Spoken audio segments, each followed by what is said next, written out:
Hello, I'm Richard Raffan. This is the 15th of the Four Ways projects, where four of us have a go at the same project. And this month it was a plate with a faceted rim. And so you'll get a chance to see four different versions of this, or in fact you'll see five, because I had a kind of senior moment and forgot to move the camera. So I had to hollow another one. And that gives me a chance to show you two different kind of rim variations. So I'd encourage you to have a look at the other three videos, and you'll see the links to them just in this video's notes. I have here a disc of what I call London plane tree, known in America generally as sycamore. It is 11.5 inches, or maybe a little bit bigger, 11.75 inches diameter, which is 295 millimeters, and that's the largest I can get on this lathe. I've got a fairly damaged blank here, so what I'm going to do is remove everything I don't want, like these huge splits, and because of that I haven't drilled a very deep hole, and I have a spacer to reduce the length of the screw.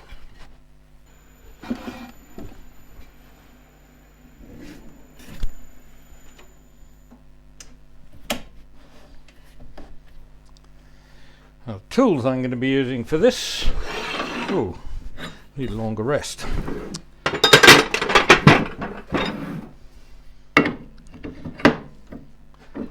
The tools I'm going to be using are a very old half-inch flute, spindle gouge, and a couple of scrapers. And I'm going to be working close to the wood most of the time, so I don't need to have any particularly long handles. Now I'll try and lever the odd bits of bark off, but I think more bits will fly.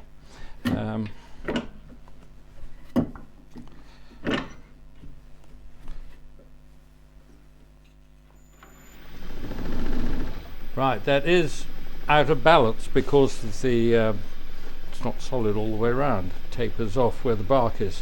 So get that off first.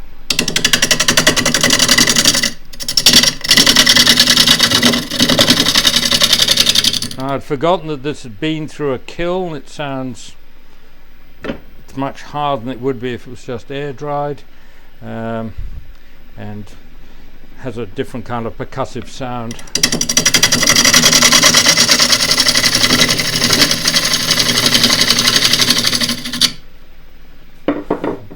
Forgotten to put on my new safety glasses. Small gap there.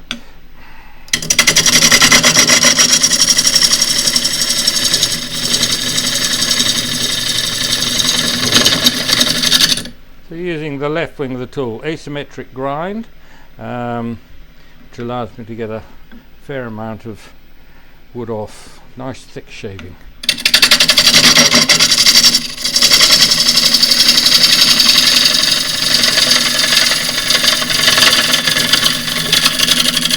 I do want to know how far down those splits go. Seems to be down to there with that one. There'll be bark that'll come off anyway, so hopefully that will be good, and I'll mark where the splits are so I know where to look for them. And way up to there.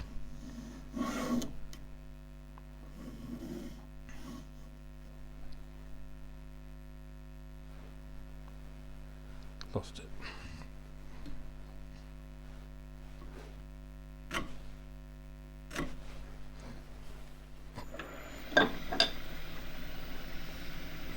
Right, so just take the whole lot down to that level.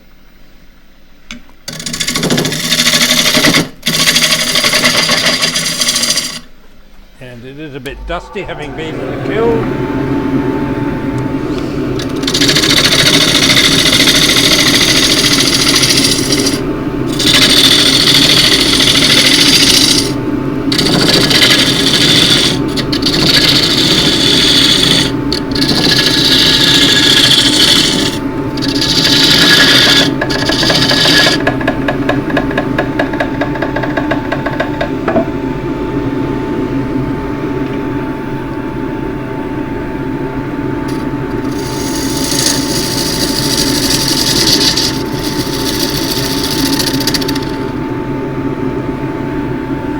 while I'm out here, just going to use the right wing just to come in throughout the top edge.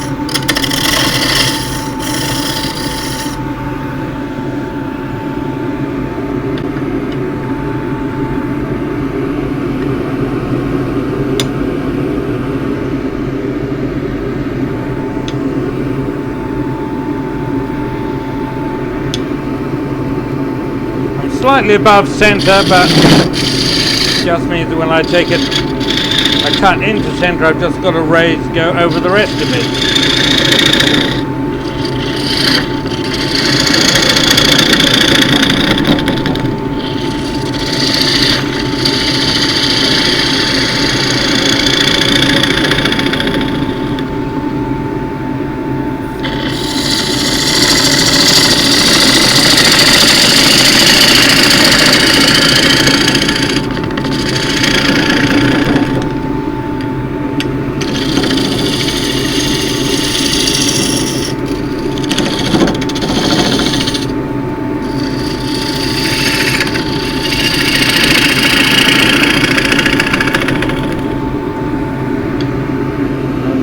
Beginning to get a bit shallower than I was expecting. Still got the bark there.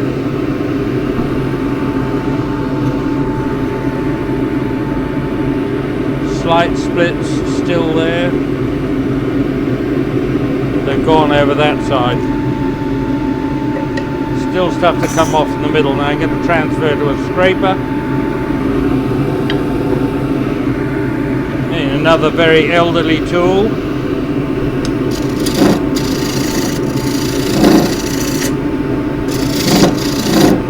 Quite a short handle, but I don't need all that leverage because I'm close to the work.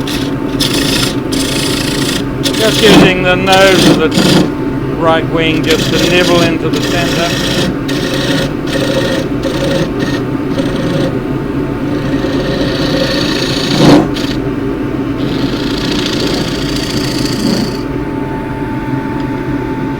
Now this is vibrating very slightly, because the other face is not absolutely flat.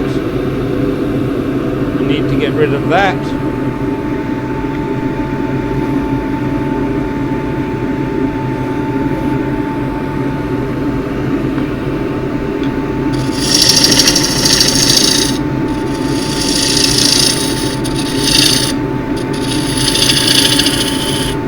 So I'm thinking here of a dish just with a simple curve on the inside, coming out to some kind of frilly, well not exactly frilly rim, faceted rim. A little bit more to come off in the middle by the look of it. No, we're fine.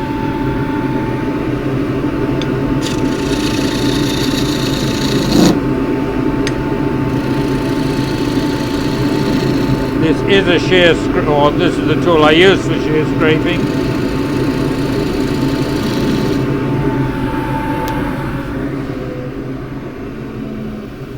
This is the tool I use for shear scraping, which is much less aggressive than having the tool flat on the rest where there's more wood in contact with the edge.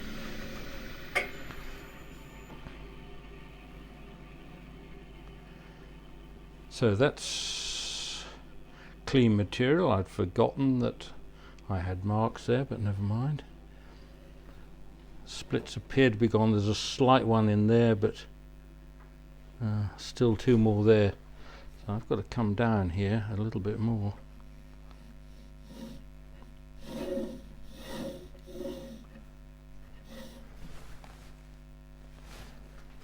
The decision here is, do I fill those splits because they're underneath and get away with it? They look fairly tight, and I think I'm going to take that approach.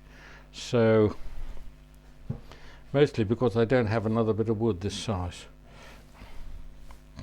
Or I do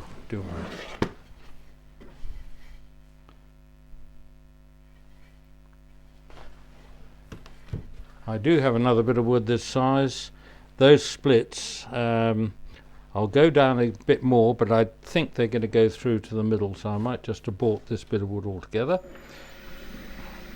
But first, just have another look further down.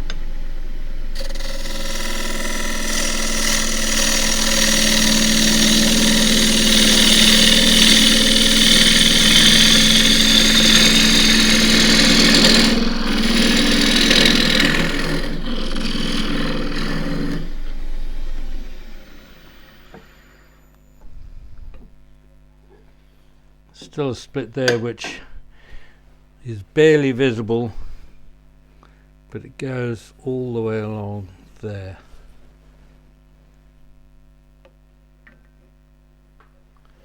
And I'm now down to a maximum of, I've still got, it's 1.5 inches, which is 35, 38 millimeters. I'll carry on for the moment.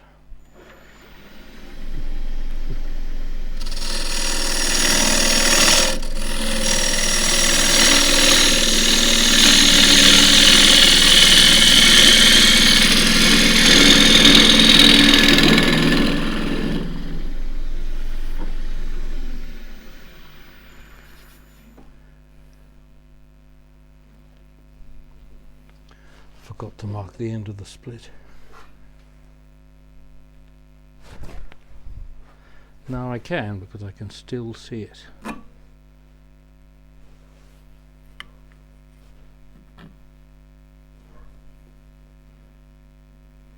Getting rid of the split, I'm actually getting a bit of colour, which is quite nice.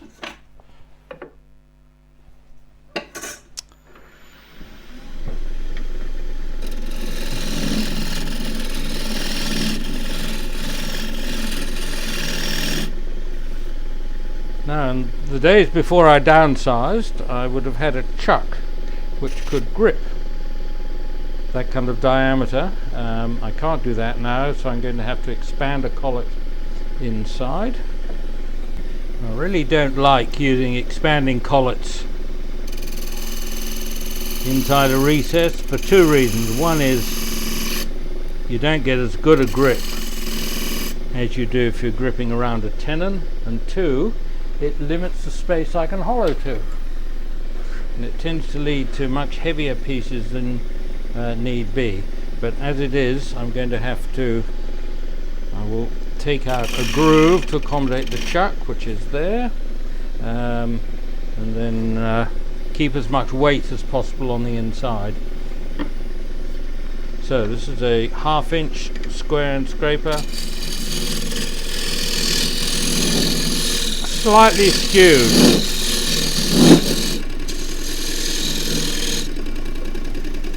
And I made it for this purpose. In fact, it's not skewed quite enough, so I need this little 1/2 inch skew chisel just to get in under there. And the other important thing with a groove over the recess like this, it needs to be flat, so I don't want to see any light underneath. At the moment I can, so it's just a little bit high on the inside here. And if it's high on the inside, it means the chuck jaws cannot grip the full depth of the groove.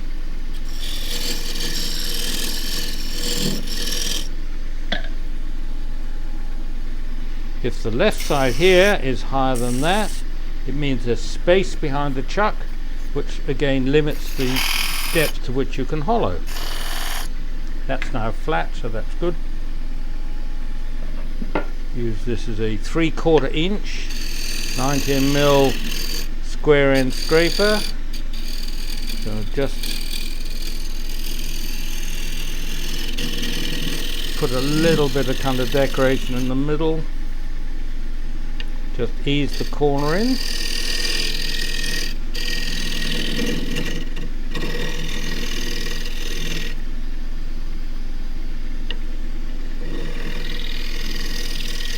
With scrapers, all you need to do really is think in terms of stroking the surface.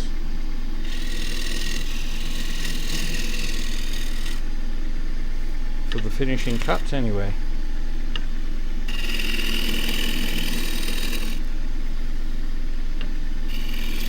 Right, so there's my inside, the base done.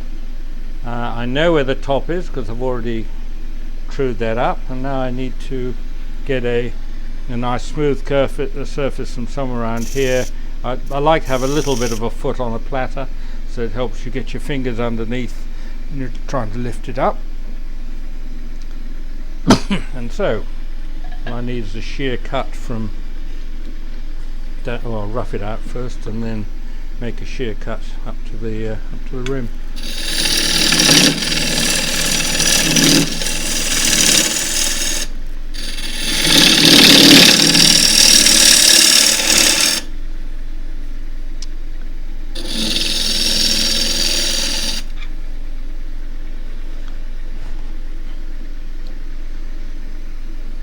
Now the faceted rim I have in mind is a series of quite wide facets. So I don't want to come right up to the top. I don't want it thin, I want it fairly thick at this stage.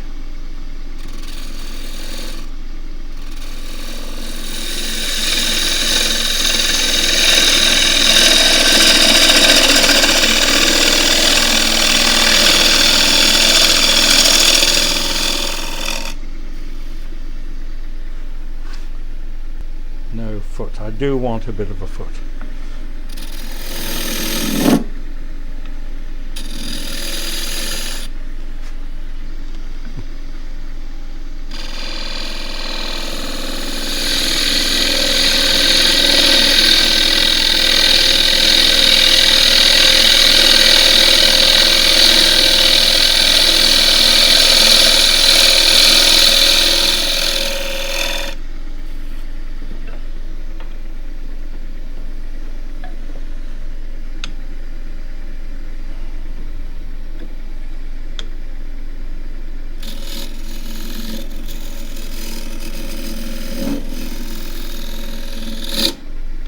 Ooh, little snatch there. And that tends to just take out a bit of grain, and so that needs to be not enough to show you, but it is enough to show you. Just tears it out enough, so I've got to go over that much more gently and with a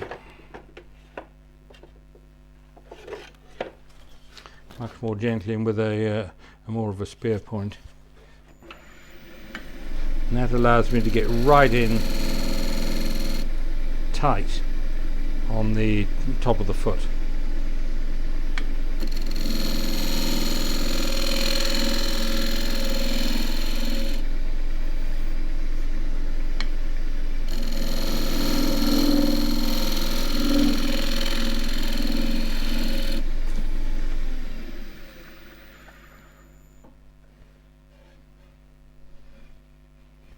Still there.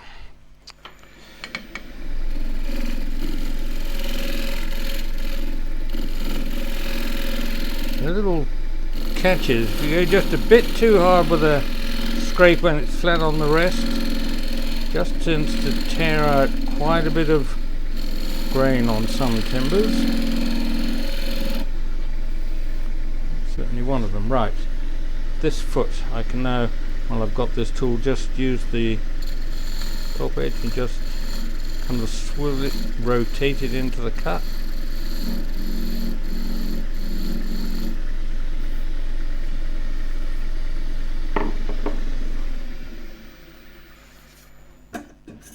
Make sure it's sitting on its rim only, which it is. Right, and sand that. I'm going to start with 120. Not quite as smoothly cut as I might like in the middle.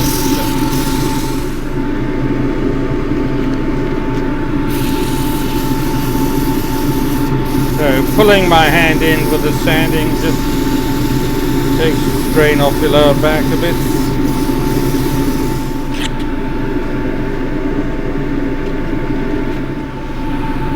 So down to 320 grits.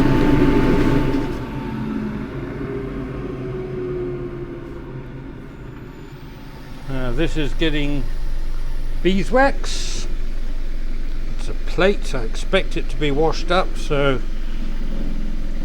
when it gets hot water and detergent on it, most of the beeswax will come off and the plate will start to develop a patina as it's used. And the more it gets used, the better it will look. So this sock is full of wax, and the next generation of sock is coming along, and that takes off the surplus wax and starts to stiffen itself. So that is the outside done, and this is going on to some dovetail jaws. Now my next job is to get this smooth so that I can lay out my sides. The 1/2 inch spindle gouge again.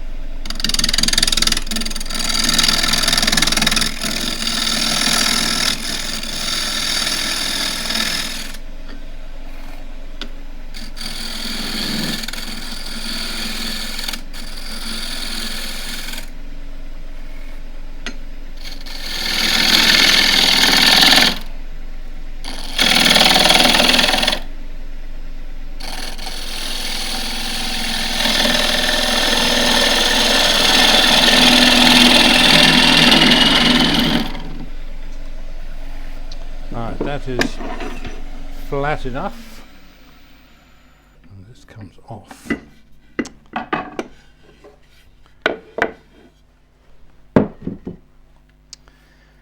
Now I'm going to mark out some sides here with one of my templates. I've got two here, one for 7 sides, one for 9. I've already tried out the 7-sided one, and I just want a few more facets than that, so I'm going for the 9.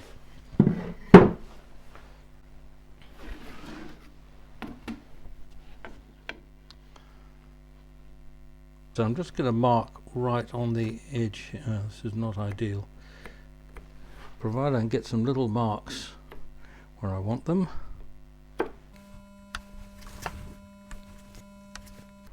Now I want to know how to lay out these various polygons. You'll find it online, 7 sides, 9 sides, 15 if you want. So I've got my lines there. There's a lot of eyeballing in this from center, so I'm really might just, I can see pretty well, I just want half the hole visible there.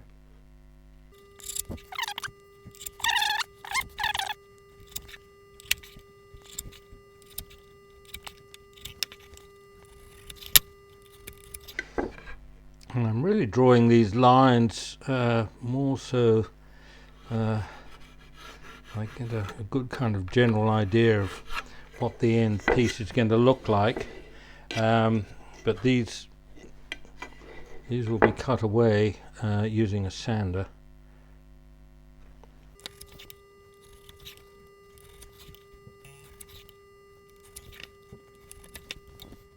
Now, it's 40 years since I've done anything like this. And I really can't remember whether I cut the facets first or not, so I've drawn them out, and as the shape develops inside, I'm sure things will come back to me, but this is a bit of an adventure at the moment. Those of you paying close attention will notice this is not the same plate that you've just seen put on the lathe. That is this one, and unfortunately I forgot to move the camera, so didn't capture the hollowing.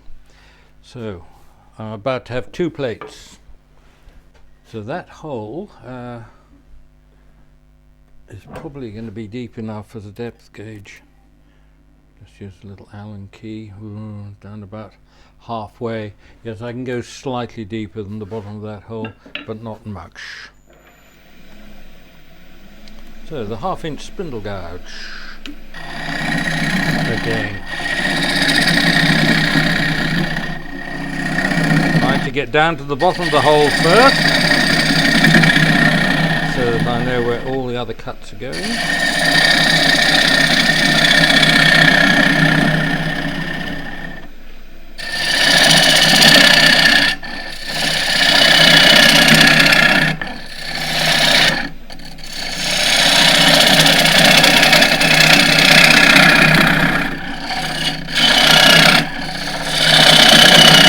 And I'm taking cuts like this. I've got to be very careful not to go below the center depth, which I've already got. The shape of the tool is an asymmetric gouge. It's very easy to go too deep.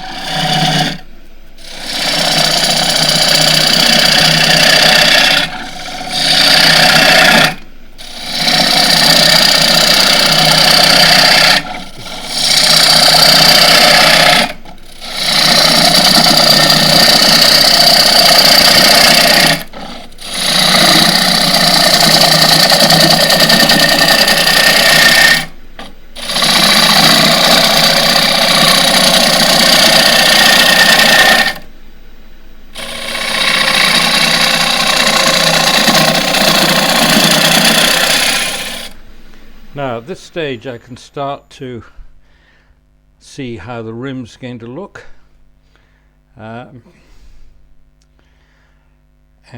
I might well have done better to start shaping this now, but I still don't know quite how I'm going to tilt the rim, so I'll stick with this for the moment. You can see that as the nose, the short right wing of the tool comes into end grain, tends to tear it up a bit. So I just roll the tool slightly.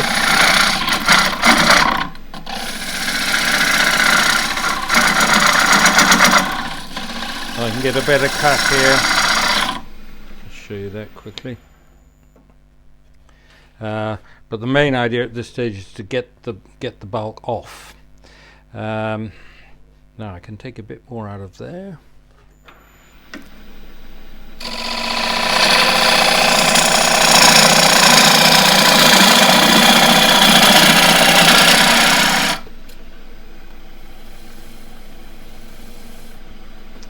And start to smooth the bottom off. So this is a 3/4 inch 90mm square end scraper, not absolutely square, slight radius, so that I can't get the two corners into the wood at once on the flat surface.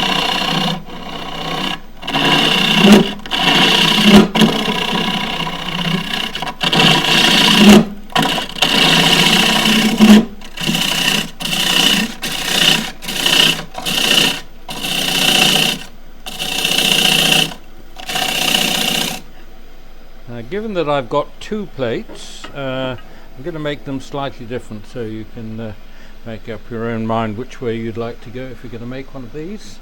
Need to measure the thickness of the base. So just come in inside the recess where the jaws are, chuck jaws. Right, that can come down another 1/8 of an inch easily.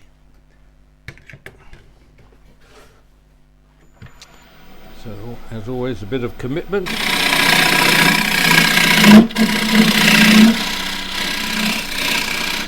down there, and I'll leave the central bit for the moment just as a record of where I was.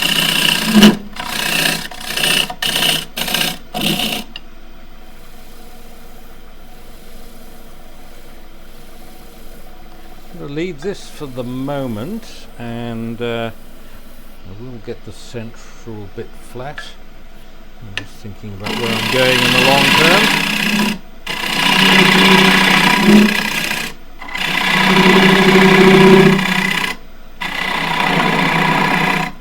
Now, one of the reasons for leaving the central mass underneath is to make that thickness thicker in the center, whereas the chuck is actually gripping out here, so that area is going to be down to about 1/8 of an inch thick, about 6mm, whereas this will be more like 10mm, maybe even a bit more.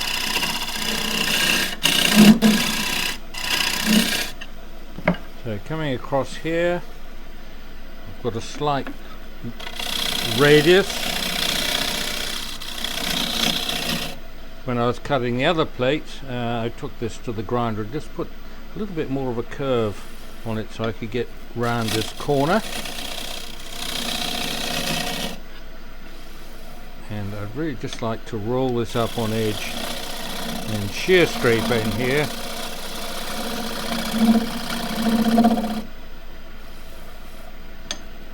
Little bit of a lump.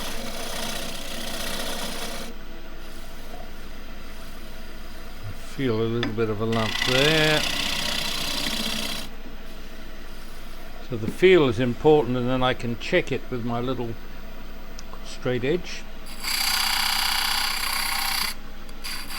I want a nice even curve, flowing curve all the way across, so the feel is really very important here. So I can feel a little bit of a kind of lump there.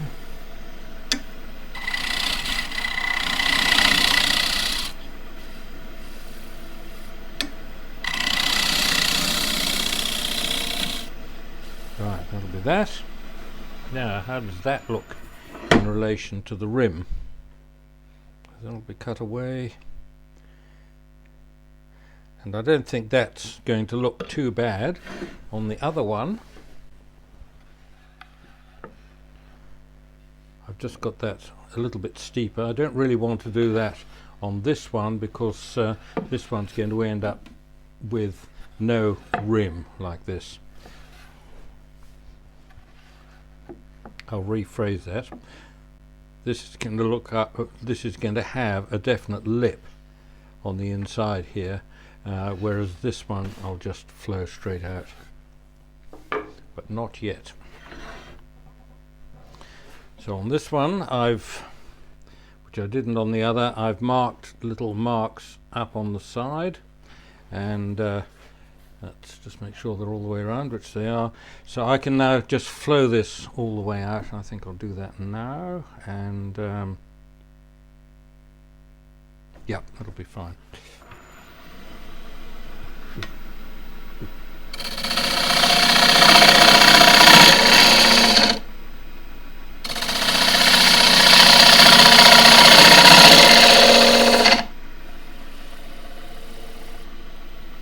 As you're cutting this, I've still got the potential of in a kind of rim here, and so I could think of still drawing lines across, but I really do want it just flowing out. It's very simple.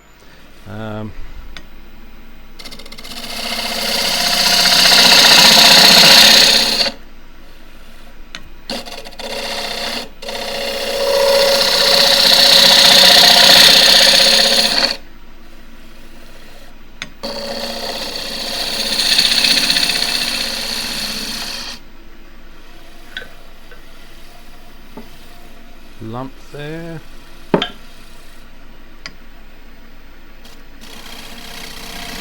I'm not going to have the tool flatten the rest, because if I get too much of the wood on the edge here, it's going to be a catch, and I'll tear out the grain as I did on the other side. I really don't want to risk that, so this is going to be shear scraping. Hand on the rest, just squeeze the tool back and forth.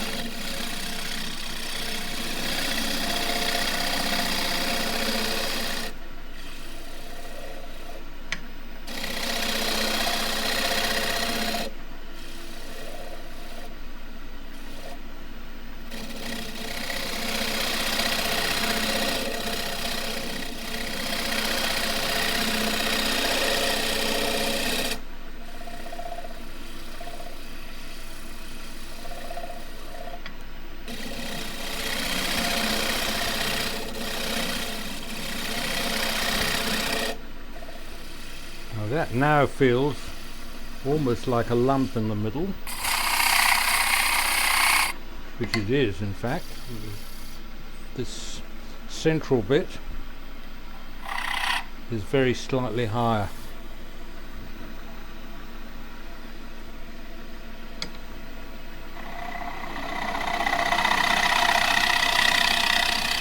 I'm going to be power sanding this, so that will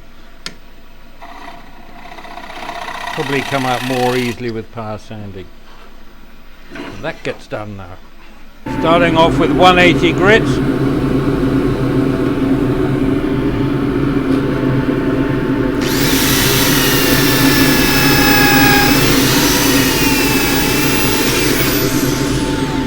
Need a fresh one.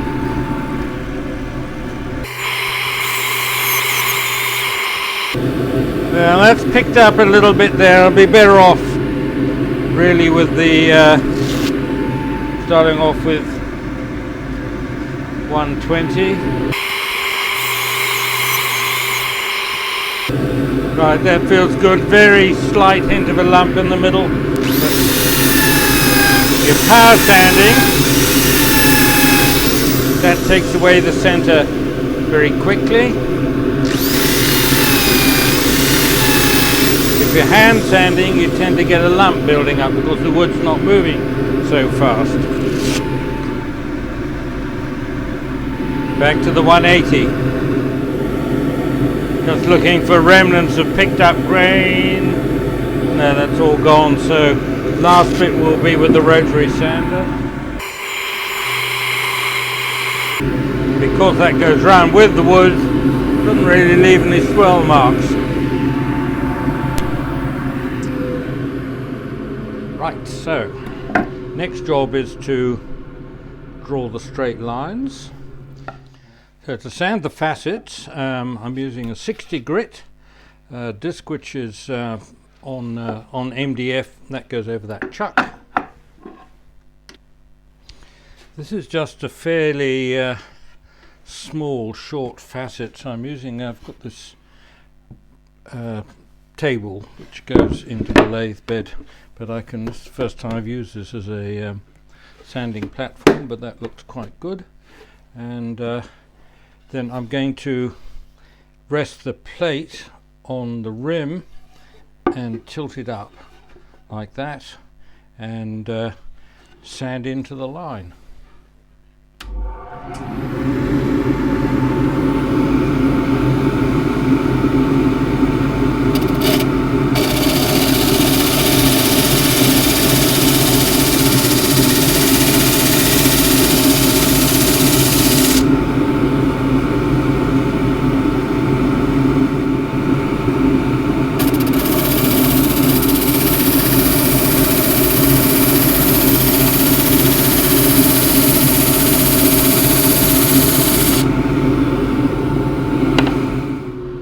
I've ended up with, which I wasn't expecting or didn't anticipate, was little triangles just on the corners there, which look quite nice from the side.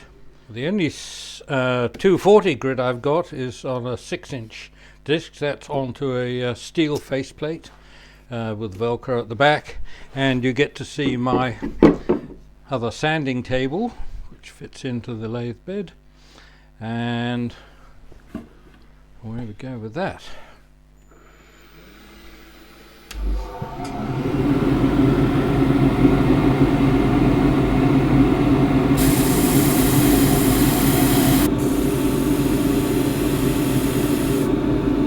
In that position you can see what I'm doing, but I really can't, so that's enough of that.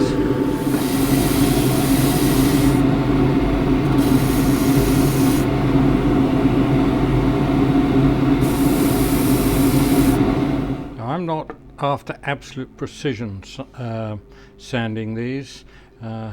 They'll look pretty much the same from a distance, and that's all I'm really concerned about.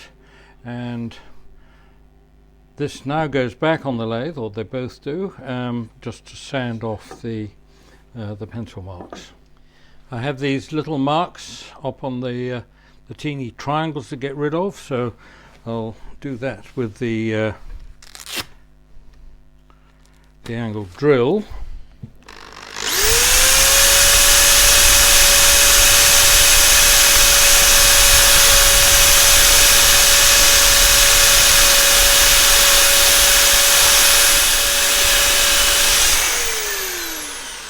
Right, they're done, and now just to take these marks off.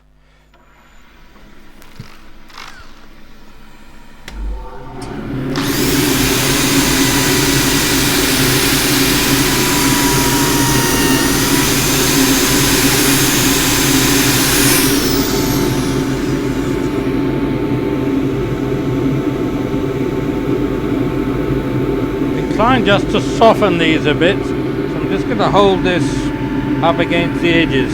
Might totally stuff it, might not.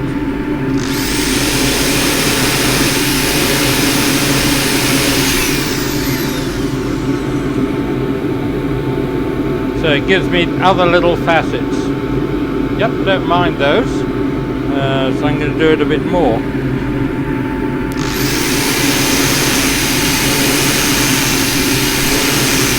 And probably do it on the other side.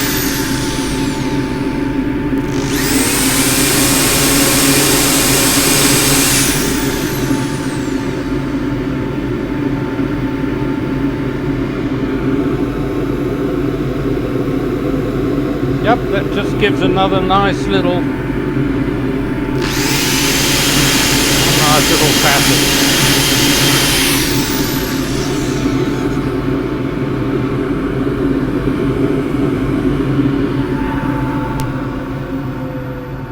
Alright, so that can all be waxed. Now the real problem here is going to be getting the soft wax up onto the edge here. So probably have a bit of oil in there as well with that. See how we go.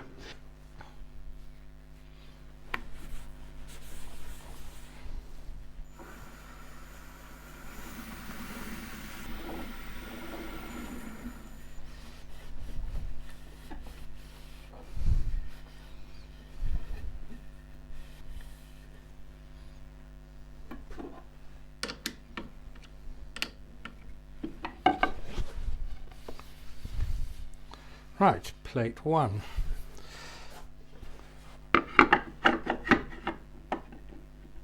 This one is more pointy on the edge, so I think I'll just sand the top rim.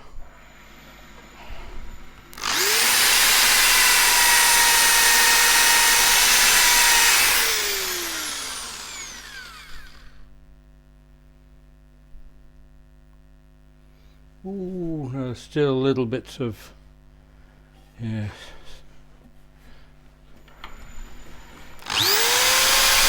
See the pencil line down there. I just have a little go taking the corners off here. Nothing too heavy. Yep, so a few little marks just on the top bit.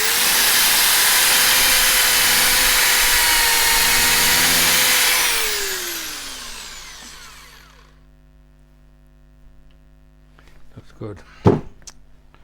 Right, all oil this time.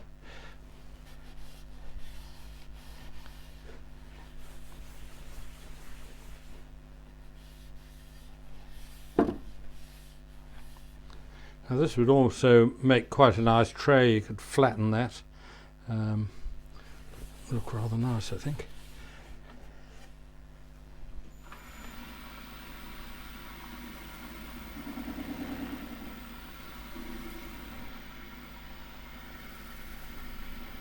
So that oily rag is still a bit oily to get the final bits and pieces off, so get a slightly cleaner bit.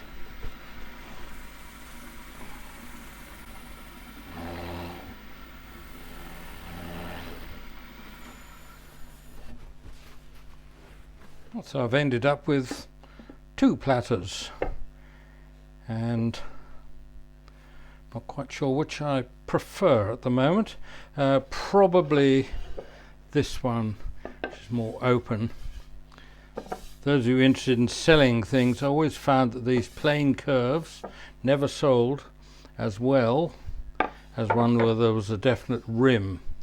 It's not that these really probably contain anything better, but you just feel that bits are more likely to fall off this because they haven't got any line or anything on them. All in the mind. So I'll have a closer look at the corners. On this we have these little triangles underneath, and this is the area which was softened with the sanding. So that's a kind of long flattish triangle. This with the much thinner rim, come more to the point.